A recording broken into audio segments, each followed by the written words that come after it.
یہ ایک نوجوان کی کہانی ہے جو کسی فیکٹری میں کام کرتا تھا۔ اس کا استاد جو تھا فیکٹری میں، وہ ایک بوڑھا آدمی تھا۔ اس نے اسے نصیحت کی کہ فیکٹری میں کام کرتے ہوئے بولنا کم اور کام زیادہ کرنا ہے۔ فیکٹری میں جو بھی کام ہو رہا ہو وہ سیکھنے کی کوشش کرتے رہنا، اپنے سکلز کو ہر وقت امپروو کرنے کی کوشش کرتے رہنا۔ کچھ سالوں کے بعد وہ بوڑھا آدمی ریٹائر ہو گیا اور نوجوان آدمی اس کی جگہ ٹیکنیشین بن گیا۔ وہ پورے محنت سے اور ایمانداری سے اپنے کام کرتا گیا جیسا کہ اس کے استاد نے سکھایا تھا۔ وہ اکثر اپنے استاد کو ملنے کے لیے جایا کرتا تھا۔ ایک دن وہ ملنے کے لیے گیا تو بوڑھے آدمی کو وہ تھوڑا اداسی اور دکھی لگا۔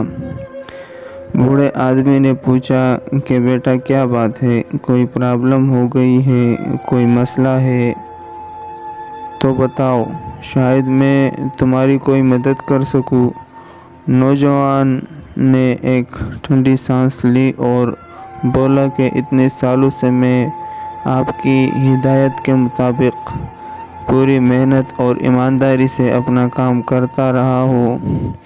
میں نے کام کے سلسلے میں کبھی کوئی کوتاہی نہیں کی، لیکن میں دیکھتا ہوں کہ کمپنی نے مجھے ابھی تک پروموٹ نہیں کیا، جبکہ میرے بعد آنے والے لڑکے جو کام کے حوالے سے کسی طرح بھی میرے مقابلے پہ نہیں، ان کے پاس نہ ہی میرے جتنا تجربہ ہے اور نہ ہی میری جتنی صلاحیتیں اور سکلز ہے، لیکن کمپنی نے ان کو پروموٹ کر دیا اور میں جس نے فیکٹری کا سارا کام سنبھالا ہوا ہے، میں وہی کا وہی ہوں اور یہ بات مجھے دکھ دیتی ہے۔ بوڑھے آدمی نے تھوڑی دیر سوچا، کیا تمہیں پورا یقین ہے کہ فیکٹری کا تمہارے بغیر گزارا نہیں چل سکتا؟ سارا کام تم نے ہی سنبھالا ہوا ہے؟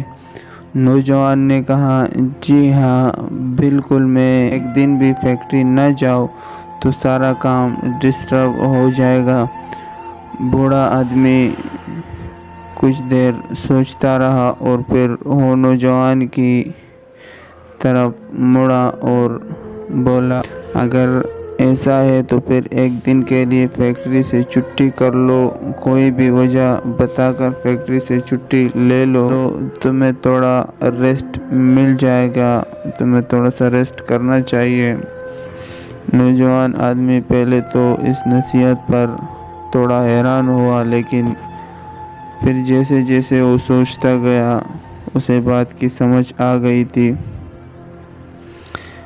اس نے اپنے استاد کا شکریہ ادا کیا اور جلدی فیکٹری روانہ ہو گیا تاکہ چھٹی کی اپلیکیشن دے سکے۔ جب وہ چھٹی کے بعد اگلے دن فیکٹری پہنچا تو مینیجر نے اسے فوراً اپنے آفس بلایا اور اسے بتایا کہ جب وہ چھٹی کے بعد فیکٹری پہنچا تو مینیجر نے فوراً اسے آفس بلایا، اسے بتایا کہ کل جب وہ فیکٹری نہیں آیا تو فیکٹری کا کوئی کام صحیح طریقے سے نہیں ہوا جو کہ وہ بالکل آسانی سے کرتا تھا۔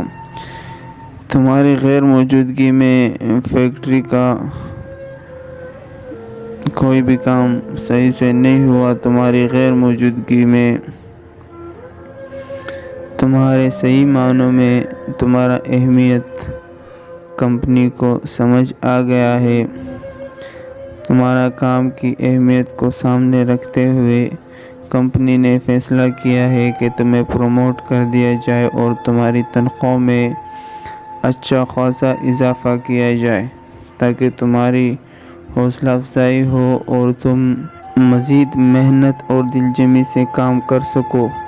وہ نوجوان لڑکا دل ہی دل میں اس بوڑھے استاد کی عقل مندی کی داد دے رہا تھا۔ اب اسے سمجھ آ گئی تھی کہ کامیابی کا راز کیا ہے۔ اس واقعے کے بعد جب کبھی اس نوجوان آدمی کو اپنی تنخواہ بڑھانی ہوتی اور یا پھر کوئی اور بینیفٹ لینا ہوتا تو وہ آفس سے چھٹی لے لیتا، اور جب وہ واپس آتا تو اس کی مرضی کا فائدہ مل جاتا۔ کتنا ہی وقت ایسا گزرتا گیا۔ ایک دن جب وہ چھٹی کے بعد فیکٹری آیا تو گارڈ نے اسے اندر داخل ہونے سے روک دیا، اور گارڈ نے اس کے ہاتھ میں ایک لیٹر تھما دیا جس پر صاف لفظوں میں لکھا ہوا تھا کہ اسے نوکری سے نکال دیا گیا ہے۔ وہ نوجوان آدمی یہ سب دیکھ کر بڑا حیران ہوا اور ایک شاک کی کیفیت میں تھا۔ اسے کچھ بھی سمجھ نہیں آ رہا تھا کہ اچانک یہ سب کچھ کیوں کیا گیا تھا۔ جب اسے کچھ بھی سمجھ نہیں آئی کہ اب وہ کیا کرے تو وہ اس بوڑھے استاد کے پاس گیا۔ اس استاد کو ساری بات بتائی۔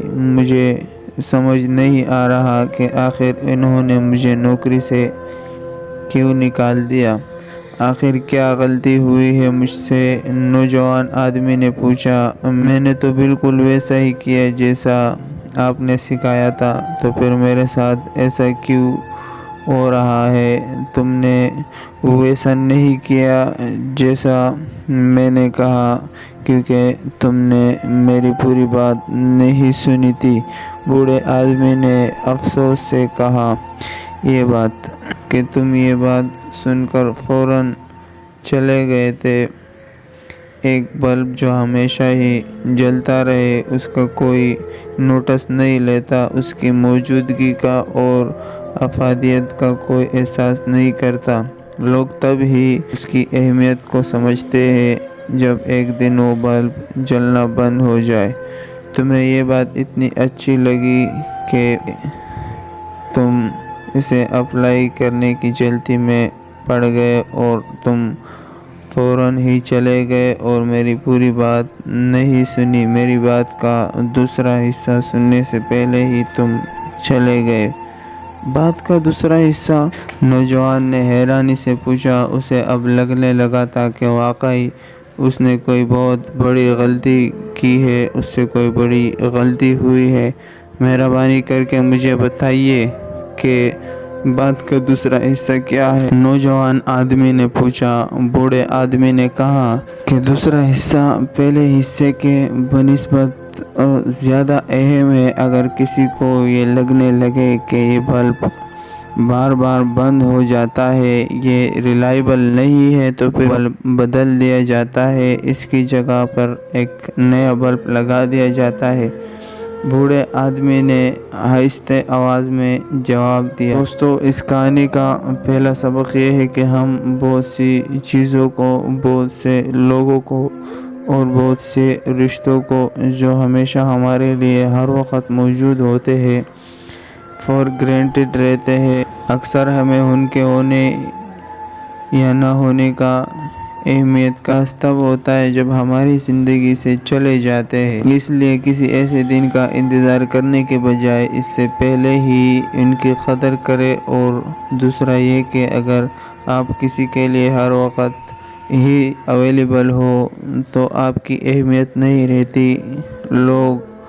لوگوں کو اپنی اہمیت کا احساس دلانے کے لیے بعض دفعہ تھوڑی دوری ہی اختیار کرنی چاہیے، لیکن ہمیں اتنا دور ہرگز نہیں جانا چاہیے کہ لوگ ہمارے بغیر ہی جینا سیکھ جائیں، لوگوں کو ہمارے بغیر ہی رہنے کی عادت ہو جائے۔ زندگی میں ہمیشہ ایک میانہ روی، ایک بیلنس بنائے رکھیں، اور دوستو زندگی میں ہر وقت کچھ نیا سیکھ